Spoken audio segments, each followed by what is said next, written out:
Hey, what's going on, guys? So in today's video I will show you how to fix high ping in Roblox. Alright, so here I have Roblox already opened. So if you are having some problems with a high ping, what you can do is to go to your command prompt, and from here you can type in ipconfig/flush DNS. So this is going to flush the DNS and renews them in your system.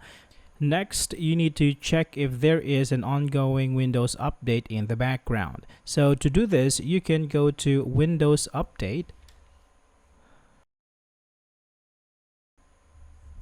and in here, if there is an ongoing update, you just have to click on Pause Update.